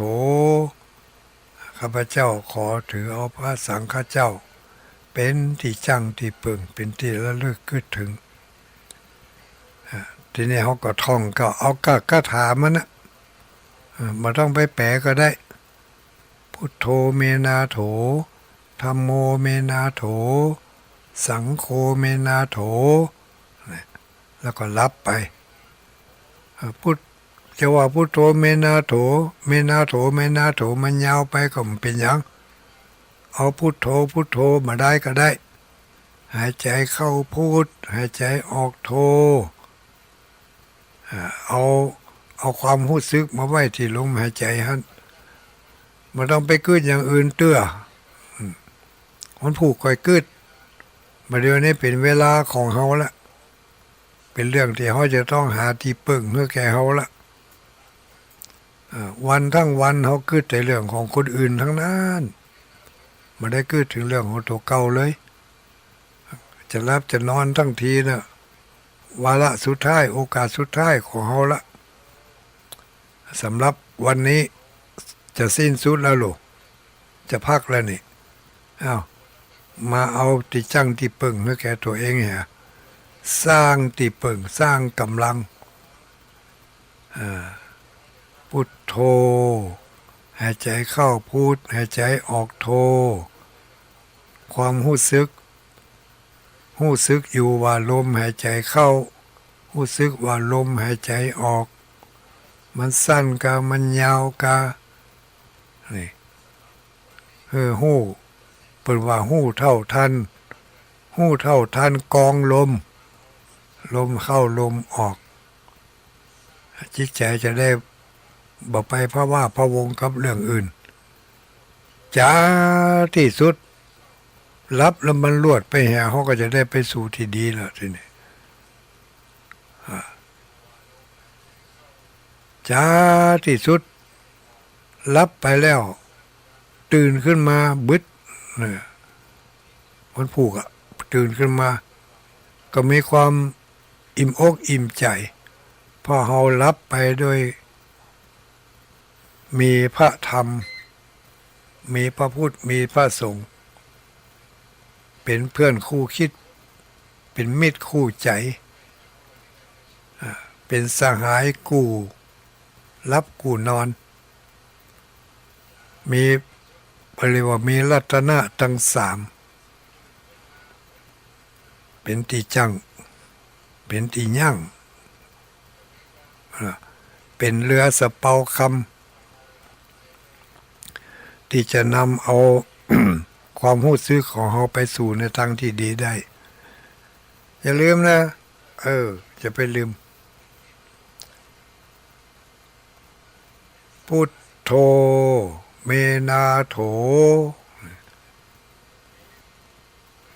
หรือว่าจะท่องให้มันยาวกว่านั่นก็ได้อันยังท่องให้ยาวกว่านั่นเข้าไปแถมพุทโธเศโธติโลกัสสมิงสปะสัตถานังอย่างอีกก็ได้ขอให้มีอันใดก็ได้อสังวิสุโลปุสะภุภะอันนี้ก็ได้เนาะอิติปิโสวิเศษอิมูนี้ล้วนได้เป็นคาถาทั้งนั้นไม่ต้องไปแปลมันว่าไปเถอะท่องไปเถอะเขาท่องเอาสมาธิเอาความตั้งใจเอาใจของเราไปเป็นพุทธปูชาธรรมปูชาสังฆปูชามีหลักยึดหลักยึดก็คือคาถาที่ท่องไปทุกคืนตื่นเจ้ามาแล้วล้างหน้าด้วยน้ำใสล้างใจด้วยน้ำธรรมท่องคาถาเข้าไว้นะลูดโมถอนพุทธอทารุตยะตุกสหายมีหลายบทลูกจะไปทำมาค้าขายสว่าหากินจะไปบ้านเหนือบ้านใต้ขึ้นเหนือลงใต้ไปรถไปเรือจะไปคบหาสมาคมกับไผท่องเข้าไว้ยะถาอาหังตถาเอเตยะถาเอเตตถาอาหังเมตตามหานิยมเปิ่นฮักเปิ่นหุมกล้าแม่นขายหมานปันได้กำไห้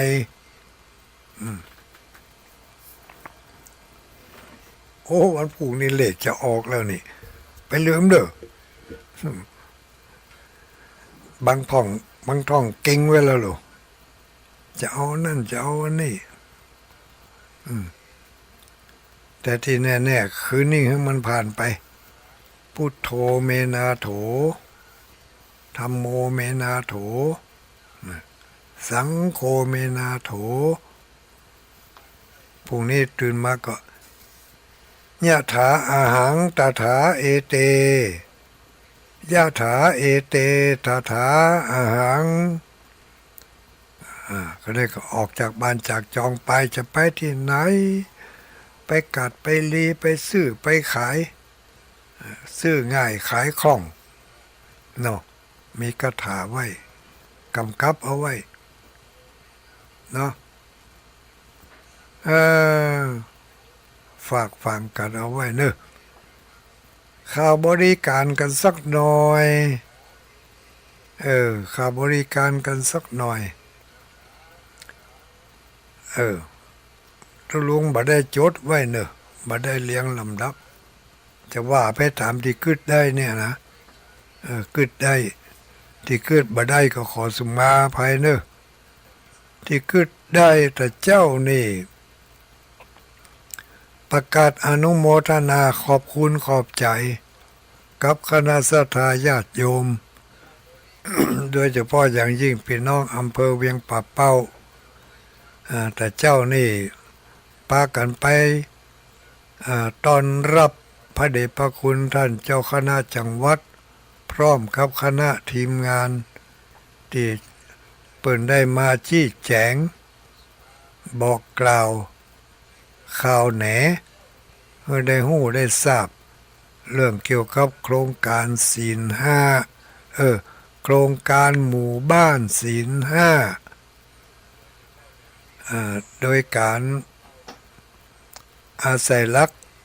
ทำทางพระพุทธศาสนา ไปประคับประคองความเป็นอยู่การดำเนินชีวิตในวิถีพุทธวิถีไทยอาศัยศีลห้าเป็นมาตรฐานเจ้านี่เพิ่งมีการประชุมกันที่วัดเวียงมนมงคลพระนารามเพื่อจะเตรียมต้อนรับการเปิดโครงการหมู่บ้านศีลห้าเนาะจะเปิดโครงการกันปูนก่อนวันที่5 เดือนสิงหาบุยังแต่เมินอยู่แต่ช่วงนี้ก็พยายามทำความเข้าใจกันเลยแต่เจ้านี่ก็พระเดชพระคุณท่านเจ้าคุณท่านเจ้าคณะจังหวัดเชียงรายพร้อมกับทีมงานได้มาชี้แจงบอกกล่าวร่วมกับสภาวัฒนธรรมหน่วยงานองค์กรข้าราชการปกข้าประชาชนหลายหมู่หลายคณะเต็มวัดเต็มว่าแล้วก็มีการรอเตียนพรรษาของคณะสงฆ์อำเภอเวียงป่าเป้าได้จัดพิธีรอเตียนที่วัดเวียงมนมงคลพระนารามแต่เจ้านี่ตุลุงปิกมาเหก่อนเต็มบ่ฮู้เนอะเต็มก็ต้องรอให้มันเต็มบัดเต็มก็ต้องรอให้มันเต็มเพราะว่าบ่ได้ไปจัดที่พิเศษได้ถือเอางานนั่นจัดให้มีการรอเตียนกันรอเตียนพรรษารอเตียนพรรษาของทีมงานขึ้นสีขาวผ่านไปเมื่อวันที่21ที่แล้วไปนี่อันนี้วันนี้รอเตียนของคณะคลื่นสีขาวคณะสงฆ์คณะศรัทธาอำเภอเวียงป่าเป้ากิจกรรมอีกอันหนึ่ง ถัดไปวันที่1นี่มีอย่างที่ไหนพ่องวันที่1นี่ยังบ่ได้ยินข่าวเปิ้นอาจจะมีแต่ตุลุงบ่ได้ยิน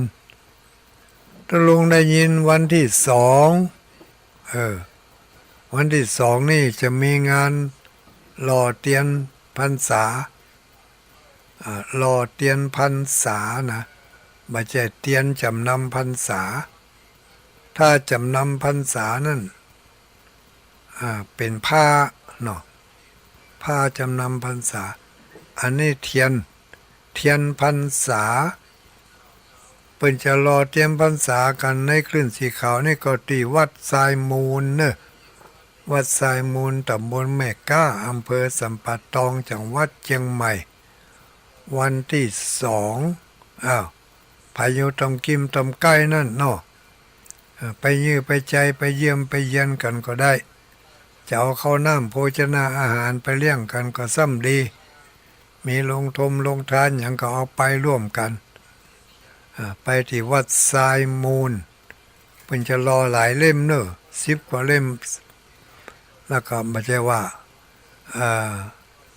เอา รอเอาไปตานที่วัดท่านทีเดียวเพื่อจะ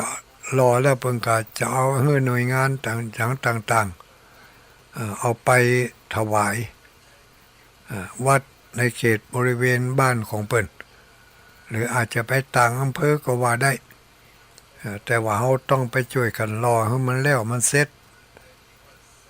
จะเป็นฝีไม้ลายมือเป็นน้ำมือของเราทีนี้เราอกตั้งใจรอเตียนช่วยกันรอเตียนที่วัดทรายมูลเนอะวันที่2เวลาก็กี่ข้องงานแล้วก็พากันไปเด้อห่อเข้าไปตัวเหี้ยมาถ้ากลัวกันเนาะที่วัดทรายมูลห่อเข้าไปตัวเหี้ย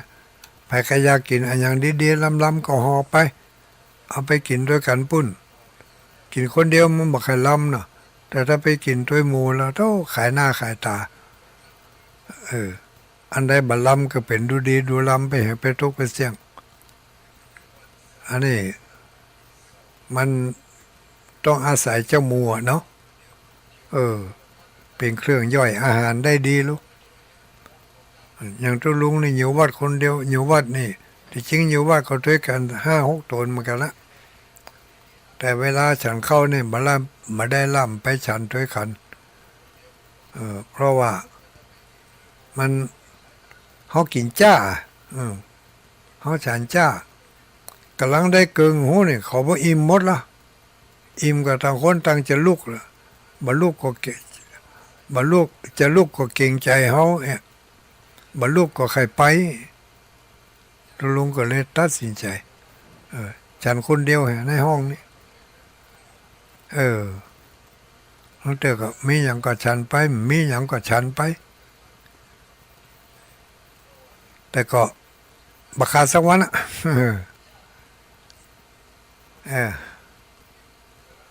อันนี้วันที่2พากันไปร่วมหล่อเทียนพรรษาแล้ววันที่3มีอะไรอีกวันที่3นี่ยังบ่หันมาได้ข่าวอันอย่างแวบมาเลยถัดไปวันที่วันที่4นี่ ที่4 กรกฎาคมนี่นะอันนี้ที่วัดศรีสุพรรณตำบลเวียงอำเภอเวียงป่าเป้าไปอยู่เวียงป่าเป้าก็รับทราบกันไว้หน่อยพี่น้องบ้านไก่จะมายืมมาใจก็บอกว่ากันสาธุอนุโมทนาเป็นอย่างยิ่งเป็นน้องอำเภอญาติโยมศรัทธาญาติโยมเวียงป่าเป้าไปร่วมกันรอเทียนพรรษาร่วมกับคณะผู้ปฏิบัติธรรมที่จะว่าศูนย์ปฏิบัติธรรมก็ได้เนาะที่วัดศรีสุพรรณ จะมีโครงการเปิดป้ายมีโครงการเปิดป้าย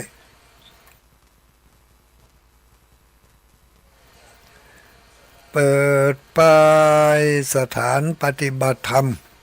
เนาะที่วัดศรีสุพรรณชมรมผู้ปฏิบัติธรรมชมรมผู้สูงอายุ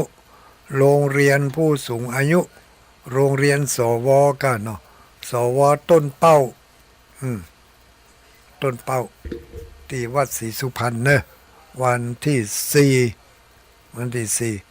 อันนี้ก็เหมือนกันเกี่ยวข้องง่ายแล้วก็ปากันไปห่อเขาตอนติดมาต้องกลัวกันห่อเขาตอนติดเอาไปสู่กันของกินดีๆล้ำๆนี่เขากินคนเดียวเขามันกินได้มานักแต่ถ้าได้ไปกินด้วยกันแล้วของบาล้ำก็กลายเป็นล้ำของล้ำกับซ้ำล้ำยิ่งขึ้นไปไปจะมีอย่างเอาไปสู่ไปจูกันก็เอาไปได้ถึง2 ที่นะถึงวัดสายมูลวันที่2ถึงวัดศรีสุพรรณวันที่4วันที่5อันนี้ได้ยินสองงาน2 ที่ได้ยินมาผิดพลาดจะได้ก็ต้องขออภัยวันที่5นี่จะมีงานสืบหูราชตาฉลองเจ้าอาวาสใหม่ที่วัดเหล่ามนทาทิพย์วัดเหล่ามนทาทิพย์ตำบลดอยหล่อแม่นะครับตำบลดอยหล่ออำเภอดอยหล่อจังหวัดเชียงใหม่ก็ใกล้ๆกับวัดปากทางเจริญเนาะห่างกันนี่เจนกงเดียวอยู่วัดเหล่ามนทานี่ยิงไปวัดปากทางเจริญได้อยู่ลูกกงถึงอยู่เนาะก็ไปร่วมกันเพิ่นจะได้เจ้าอาวาสตนใหม่ละจะเป็นภายหน้าตาเป็นจะได้วันที่5วันที่5เดือนกรกฎาคมและวันที่5ข้ามเขตมาลายตะวันออกมาทางลำปางเนาะทางลำปางนี่ก็จะมีการหล่อเทียนเหมือนกันหล่อเทียนพรรษาปีนี้ ที่มจรวิทยาลัยสงฆ์มหาวิทยาลัยจุฬาลงกรณราชวิทยาลัยที่มจรลำปางมีกิจกรรมหล่อเทียนพรรษาได้ยินมานะได้ยินข่าวมา จะผิดพลาดประการใดก็รอฟังตั้ง อาจารย์สมชาติทำกรรมเนอะเพื่อรายละเอียดเนาะอ้าวอันนี้ต้นเดือน พอไปถึงปลายเดือนญาติโยมทั้งหลาย เดือนกรกฎาคมนี่วันที่วันที่20เดือนกรกฎาเฮามีกิจกรรมอันหนึ่งที่จะต้องได้ไปร่วมกันละกันบ่ได้เน้อไปด้วยกันญาติโยมคลื่นสีขาวและคลื่นสีบะขาวทั้งหลายแหละไปร่วมกันถวายเทียนพรรษาเดี๋ยวได้ตั้งอกตั้งใจไปปากันไปรอเทียนพรรษาที่วัดแม่ห้องไข่ที่ผ่านมานี่นะเมื่อวันที่21นับจากวันที่21มาก็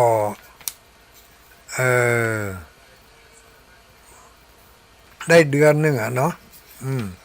ประมาณนั้นเดือนหนึ่งเพราะวันที่20นี่เขาจะได้ไปถวายเทียนพรรษากันที่อำเภอสะเมิงจังหวัดเชียงใหม่จะเป็นวัดใดนั้นรอท่าฟัง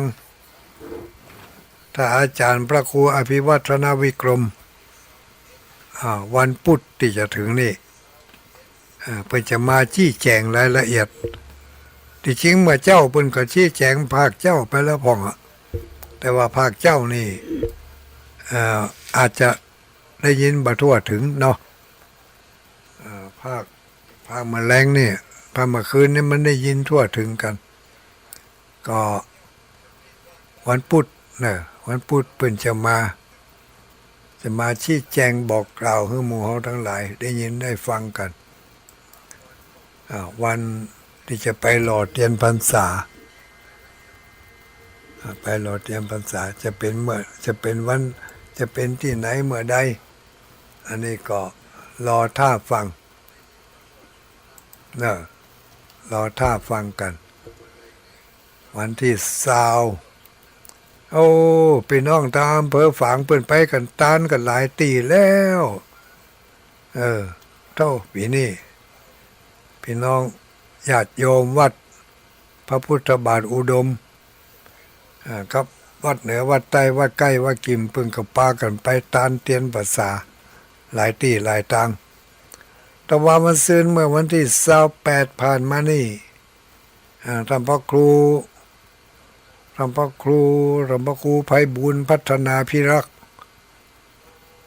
เจ้าสำนักวัดพระธาตุแม่เจดีย์ก็ได้ปาศรัทธาญาติโยมไปร่วมทำบุญกัน หลายที่หลายแห่งหมู่คลื่นสีขาวฮอก็ได้ไปร่วมกับเปิ้นก็นักหนาป้าป้านอยู่เหมือนกันเนอะเสียดายวันนั้นได้ไปร่วมกับเปิ้นสักคำวันที่28ไปที่ไหนเหรอลืมไปเห็นละวันที่28ที่ผ่านมานี่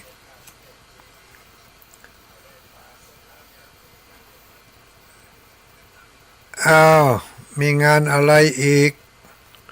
งานที่จะต้องทำงานที่จะต้องร่วมคิดร่วมใจกัน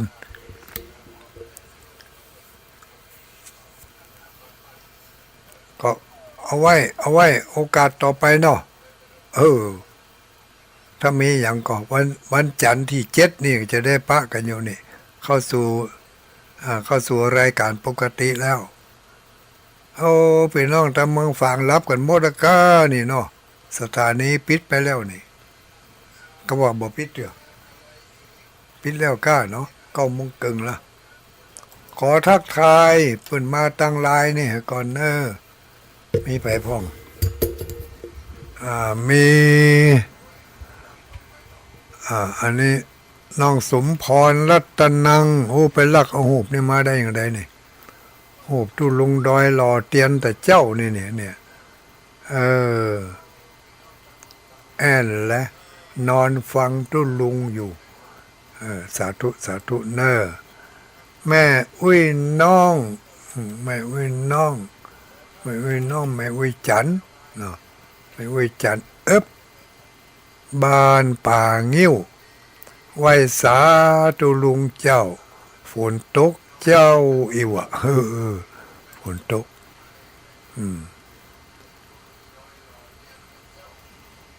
วันที่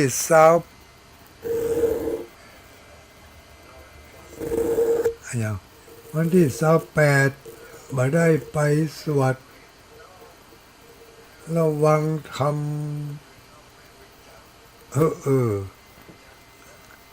แม่นวันที่28ก็บ่ได้ไปสวดก็เปิ่นสวดก่อนวันที่28สวดถวายพระเจ้าอยู่หัวมีการลงชื่อทุกครั้งวันที่28ทุลุงก็ไม่ได้ไปรวมก็เปิดสักกรรมอย่างว่านะมันไปที่ไหนหูที่ไหนเบาอย่างว่านะต่อไปทักทายมาคุณโยมมนฤดี อำเภอจอมตองก็เนาะไหวสาฟังอยู่พุทธนิมิตวัดห้วยตองซักวัดห้วยตองซักสถานีห้วยตองซักขออนุโมทนา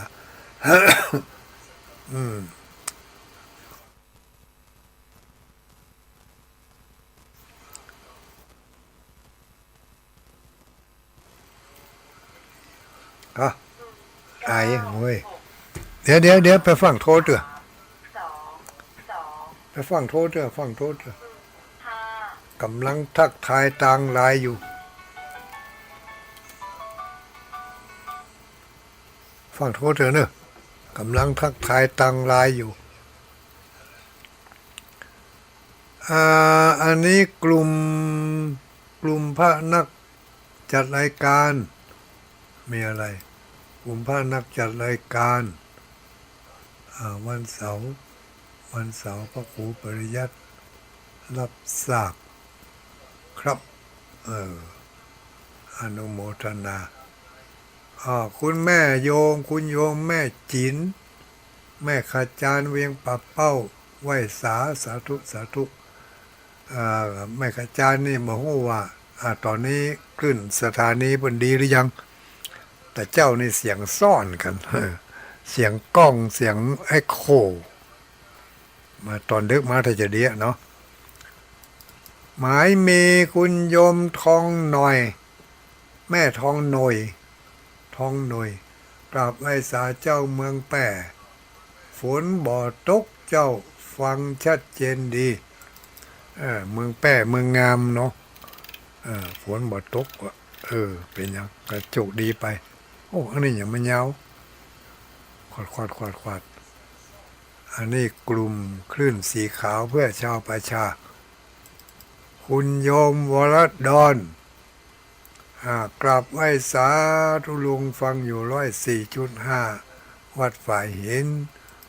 ขอบคุณท่านพระครูวิษณุวัฒน์รับสัญญาณจากคลื่นสีขาวสาธุเจ้าฟังอยู่สาธุอันนี้แม่กองคำอันนี้อัมภัยฟังทางวิทยุชัดเจนดีอันนี้พิสมัยเขื่อนคำกราบไหว้สาตุลุงแม่ติดตามฟังธรรมะทุกคืนวันที่5 กรกฎาคมมาหล่อเตียนที่มจลกอดเจ้าสาธุอันนี้ก็มาท่าเถอะเนอะจะได้ไปได้ไปดูก่อนสถามีอันยังพ่องก็จ้าแม่เพชรแม่ยายเพชรบ้านดินดำอันนี้ก็ขอสาธุอนุโมทนาเดี๋ยวกันนะไปฟังโทรเตือนนะเปิ้นกำลังอ่านไลน์อยู่เดี๋ยวถ้าอ่านไลน์นี่จบก่อนกะ เวลาเหลือเปเลอะเปเต๋อเดี๋ยวกันปะต้าเตอแม่ยายเพชรรับทราบแล้วเนอ้อแม่ยายสุดาชัยมงคลบ้านห้วยเข้ากำไหว้สาธุลุงเจ้าฟังอยู่สาธุสาธุชัดเจนดีพระเผยแผ่ภาคเหนืออันนี้จะอาจารย์พระครูอภิวัฒนวิกรมพระนักจัดรายการรับทราบสาธุอนุโมทนาภายอีกสีอ้วนนี่สีอ้วนใดมี2-3อ้วนก่อนนี่ ชัดเจนดีสาธุอนุโมทนาอันนี้โรงพยาบาลศิริราชอันยังหมหุ่นเนอะอ้าวเพ็ญศรีเกียรติเจริญพรสาธุอนุโมทนาอันนี้แม่อุ้ยสายฝนจันกุณะกราบสาธุอนุโมทนาหนองผาขาวเนาะแม่คันแก้วปันแก้วเมืองเปาสาธุอนุโมทนาทองสิทธิ์ผ้าเจริญพะเยาสาธุอนุโมทนาสะใจก็ ทำรายงานส่งเน้อทำโทษแน่แม่นแล้วโดนโทษแน่นอนแม่แอดลำปางฟังอยู่เจ้าสาธุโอ้ลายนี่เสียงแล้วก็นี่ผายสุดมาแต่ไม่รู้นี่ลายเสียงแล้วต่อไปก็จะได้รับโทรศัพท์แล้วเนอะอ้าวโทรเข้ามาได้เลย093-272-2499ตั้งหลายจบไปแล้วแม่อุ้ยจงดียังบ่รับเถอะลูกสาธุสาธุเจริญพรเจริญพรว่าจะได้ยังดักไปเหรอ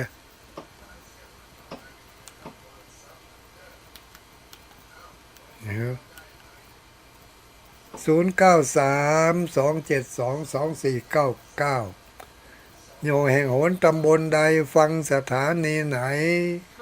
แจ้งมาให้ได้รับทราบหน่อยเจริญพรไผเอ่ยไผเอ่ยไผจ้าไผจ้าบัวน้อยสมเพชรนานนะครับผมบัวน้อยสมเพชรเมียงน่านชัดเจนดีก่อชัดเจนดีครับผมฝนตกไหมวันนี้หมดโลกครับหมดตกเนาะขอบคุณจันนักเนอะพ่อน้อยเนอะมีเวลามาเอวเนอะ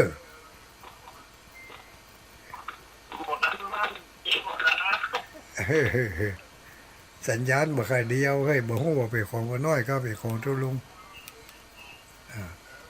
มันขวาดเขต093-272-2499มาเลยเข้ามาเลยเจริญพรไหว้สาใครเอ่ยแม่สลัดเจ็ดซ่อนฟังสถานีไหน106.7ซ่อนชัดเจนดีเนาะไม่มีอุปสรรคใดๆเนาะกำลังตกสอดหายแซบไปเหรอหายไปแซบไปเหรอเฮ้ยว่าจะได้หายแซบเลยเอ้ามันหายแซบไปเหรอแล้วไม่อุ้ยอ้าวขออนุญาตปิดเนอะฮั่น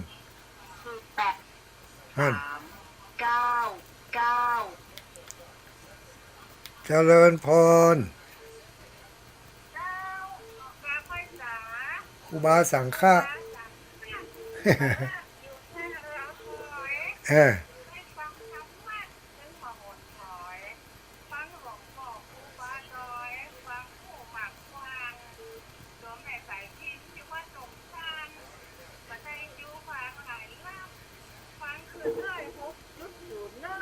เสียงดังฟังท่านเมืองฝานไปเนอะขอบคุณจากนักครูบาอาจารย์ผู้ตนผู้องค์ที่มีความรู้ขอบคุณหลวงพ่อเนอะ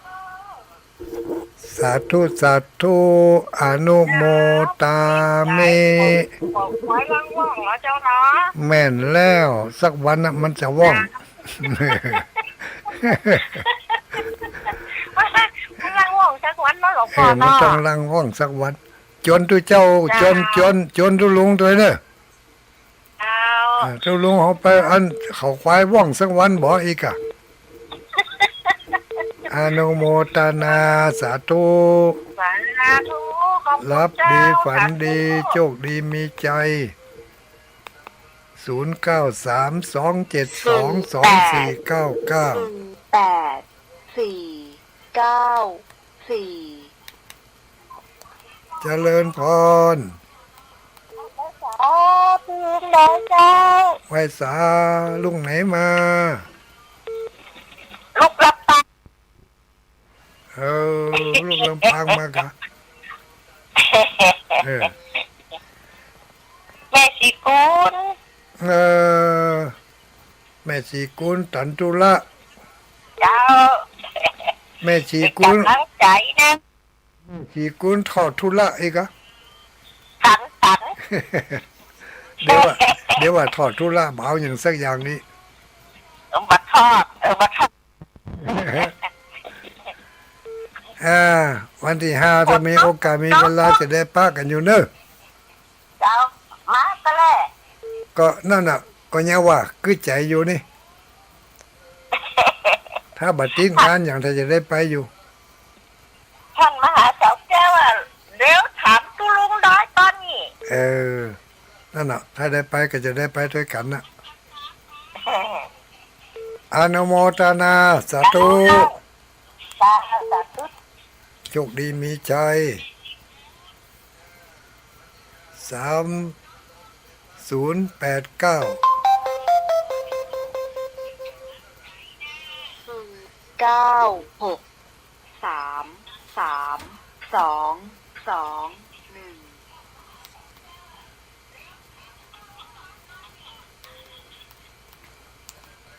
เจริญพรว่าได้โอ้ยอย่างดักปิ้ง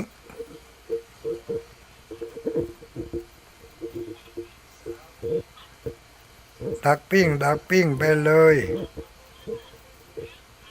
เขาว่าโทรศัพท์ตุลุงดักปิ้งนะตุลุงปิ้นเนอะเจริญพร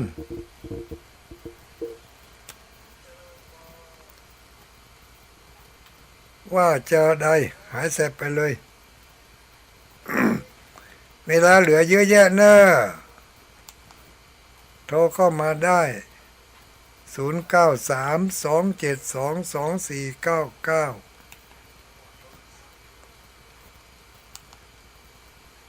0932722499ดักไปเลยเงียบสงสัยโทรศัพท์ถ้าจะหลุไปแล้ว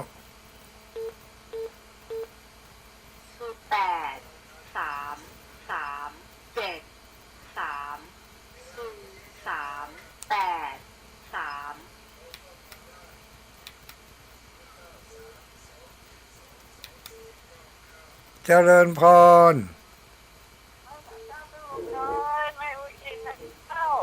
อ๋อแม่อุ้ยอินเสมิงเนาะ แม่ฟัง90.25ไม่วางเรดิโอชัดเจนเจ้า อ๋อชัดเจนดีวันที่20สดไปทางใดหมู่เนอะเสมิงพุ่นนะ ไปวัดไหนหมูเนาะ วัดใดหมู่เนอะอันที่แน่บ่เอาเนอะมทุดินนะ ไม่ เป็นไร ฮะ มันเป็นไร เกี่ยวไม่ได้ ต้องไปคุยกันจะรู้ ได้ยินข่าวเป็นจะแจ้งได้ยินข่าวเป็นจะแจ้งผมตัวดีนคนฟักเองนี่ลุงดอยเหมาเนอะเกี่ยวไม่ได้เองเนอะ เขาไฟลังว่องอยู่กันเนาะ นั่นกะกำลังเขาควายลังว่องอยู่ แต่กับโอ้ได้ นั่นแม่นแล้ว อนุโมทนา จ้าวันจ้าจ้า อ้าวสาธุรับดีฝันดีโชคดีมีใจ0932722499 096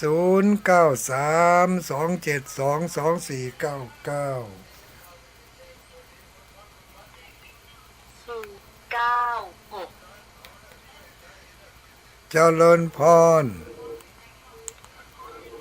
มาตรการเช้าจะรู้ อ้าวไหวสาแม่ออกลงหัวแดง เจ้า เออ อันนี้ไปสักนิดเดียว วันนี้โทรมากี่เตือละ เดี๋ยวโทรกันเจอ เออ ดีมากหุกกรรมดีหอวันเนี้ย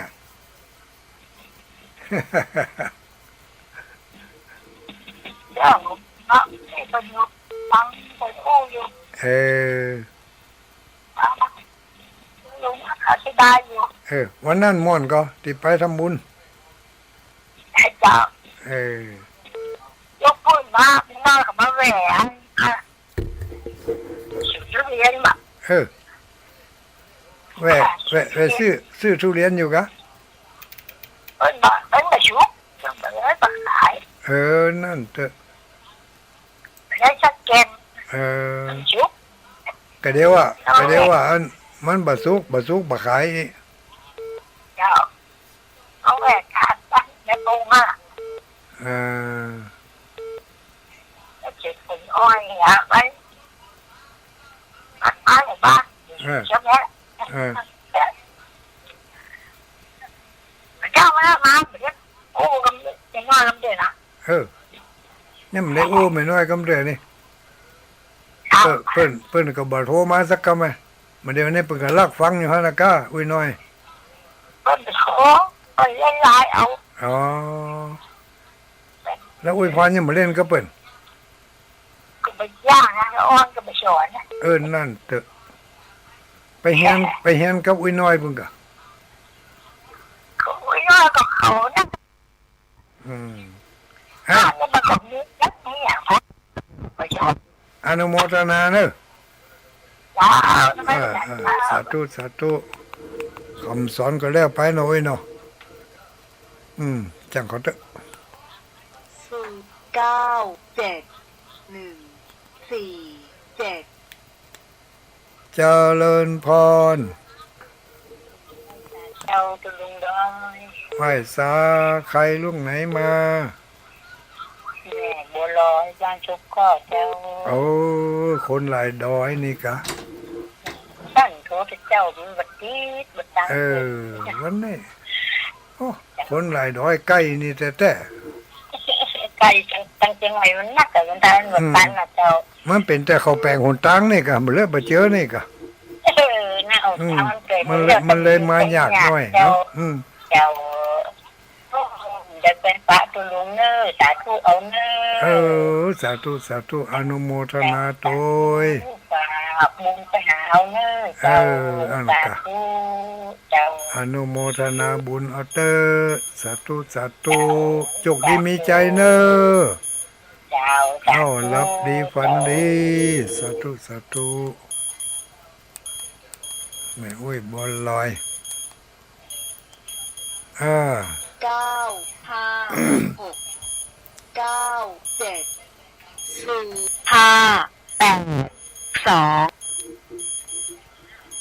เจริญพร กราบเทพได้ไว้คุณยายบารมีธรรม เทพใต้ไว้สาลำปางนี่เนาะเทพใต้ไว้สานี่เนาะ อันนี้น้องเบี้ยวครับ น้องเบลลำปางนี่เนาะ ครับวันนี้ โอ้ ของดารุณีครับที่ดารุณีครับ ขึ้นสตาร์เรดิโอนะครับลำปาง101.25ครับ ร้อย 101.2 ร้อยเจ็ดก็ว่า101 101.25 ครับ 107.25101 ครับ 101.25 ดารุณีเนาะ สถานเรดิโอครับ ทีมงานดารุณี ลำปางครับครับสถานเรดิโอลำปางครับ อ๋อ ครับของพี่ดารุณีแล้วกัน เออ ครับจะได้ก็คือกำลังใจให้ทุกลุงนะครับสุข ข ภาพ อบ แข็งแรง คุณจัดนักเนอโทรศัพท์มันจะได้หมูมันมาออกเสียงอ่ะ ครับผม กำลังออกมาเดียวฮันสาธุ 084 เจริญพร เจ้ากับสาธุเจ้า ไหวสาใครเอ่ย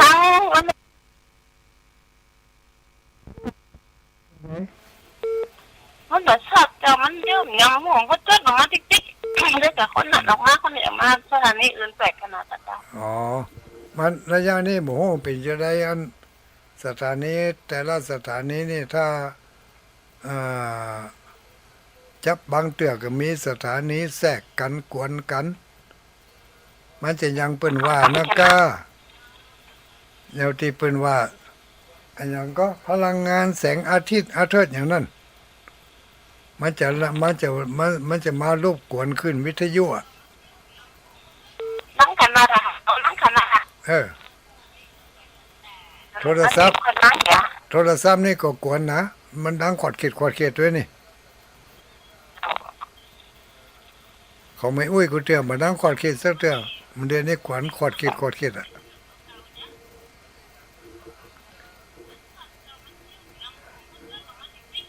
อนุโมทนาเนอะเอ้ยเนอะ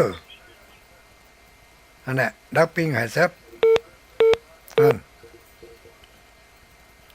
ตันจบตันใสสักคำนี่หายแซบไปเห็นนี่ 0861